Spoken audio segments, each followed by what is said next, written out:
20 asrning tunji yili yo'qolib ketganga 1000 yildan oshgan qadimiy shahar Kroranning bayqalishi dunyoni hayron qoldirdi.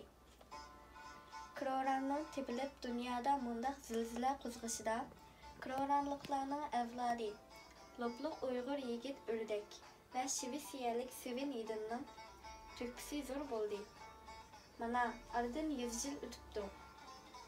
Hozirgi Kroran avlodi ilgari yurtida ana shundaq bir qadimiy shahar bo'lganligini bilsimi, lekin bu to'g'risidagi tarixni tafsiliy bilganlari nayta az.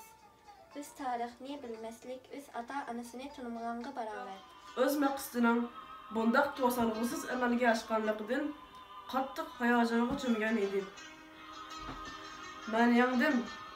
Yalg'iz bir o'zim, ana tuproqim, Turan zamanining beshiga kelgan balan deb yiqildim. Lakmanlagan tajovuzchi İran lashkarlarini halokatga olib keldim. Poyansiz qumliqqa dafn qildim. Ey Ramusjat, ana ko'r. Bu ulug' Teklimakan qumliqi. Sen hozir dal shu qumliqning o'ttirisida turibsan.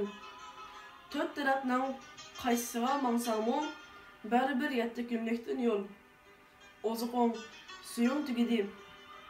Endi xolagan tarafga mang. Baribir halok bo'lsan.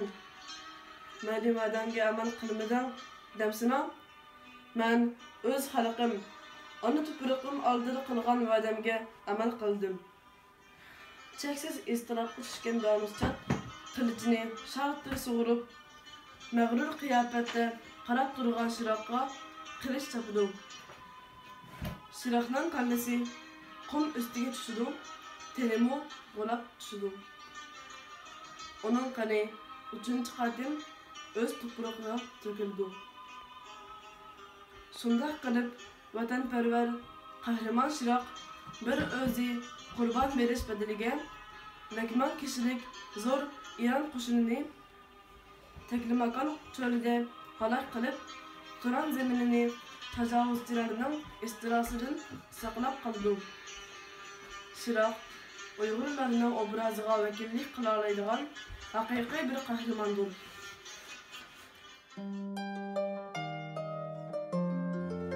Sukut qilsam tugashdi edimam. Tugutishga qodir emassiz.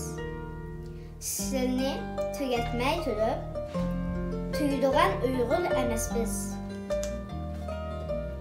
Bu vaqtda men muslimani taklif qilaman. Bizda Türkiye tillik milletler o'tgan vadilarda yaşayotgan kunlarning birida Ayxon anidim bir o'g'il dunyoga keldi.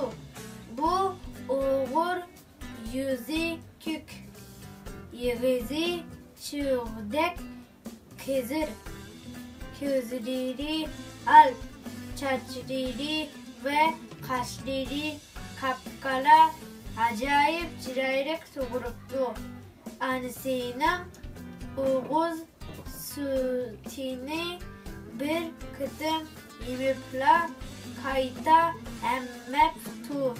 Teri chekishga boshlab ham go'sht yeb, qimiz ichib, kırık kunda ayg'i chiqibdi. Onun puti bukining putidek, biri burining buridek, mursi kala burg'unning mursidek, ko'kriki iyiqning ko'krikidek burib, bütün bedenini koyup tük baskan. Bununla bir top uşaq balalar uçurab qapdı.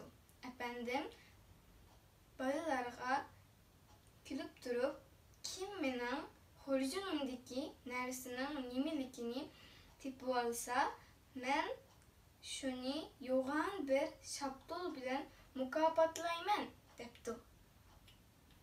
Balilar qaqaqlab kulishib ketibdi ve birlikte şaptul deb cevap beribdi. Yapirim, mavuşni. Buni sizlarga kim qo'ydi? Assalomu alaykum. Hurmatli ota-onalar, suyimli do'stlar. Mening ismim Sulhat. Azat akamning taklifi bo'yicha men bugun Marfina akam boshlagan Uyg'urcha kitob o'qish faoliyatimizni davomlashtirmoqchi. Men bugun do'pam ko'rmildiki, mening vatanim 8dagi bir batini o'qib beraman.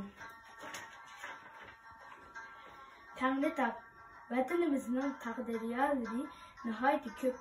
Shularning ichida ismi har olsa qalbimiz bir qatim larzaga kelgan. Bizga nihoyat tunish bir taq tizmisi bor. U bo'lsa-mu Tangri taqdiridir. Kun chiqishdan kun bitishgacha so'zilgan bu hayot. Taqdir vatanimizning suv ichishi. Ustab ketgan bir qala ichida suv bar bir idishni bayqab qapti. Biroq idishdagi suv bek tez bo'lg'achqa qala tumshug'ini har qancha kiribmi o'rniga tekkizolmabdi. U yon o'ylab, bu yon o'ylab, oxiri abjir bir usulni tepib chiqibdi da nurg'un o'shaq toshni terib kirib ularni idishning ichiga tashlabdi. Shuning bilan suv asta ustiga ko'tarilibdi. Qala uni qongidek ichibdi. Zamanida qiyosidan kichik degan kishining Ashir ismli o'g'li bo'lgan ekan. U bolalikdan oqko'ngil ve direk bo'lib o'sibdi. 9 yoshga to'lganda bo'lsa, she'r yozg'ili boshlabdi. Odamlar u yozgan she'rlarni bir-birib tanishadigan bo'lishibdi. Lekin bola o'ziga ilgicha tahallus qo'ymagan ekan. Bir kuni Ashir yangi she'rni yozibdi da boqqa kirib uni yuqorqi ovozda so'zlaydigan birak yugisi kapti kurak telesini binayda bir itizga kapti da kunak te yavatkanım ögüz akamana kunak telesini ügünetkin depti. Ögüz makul bulup mölepti. Kunak telesini üçün ikisi yerde avdurup sapan söylepti. Maymunca Çünkü bu qadimlik musabaka ularning tunji qadim musabaqasi emas edi. Burungi musabaqada Hazreti Ayşe Peygamber aleyhisselamның aldığa ötüp ketkendi. Bu musabaqadan keyin bir tugillar musabaqa uyushtirdik. Bu küz ketdi.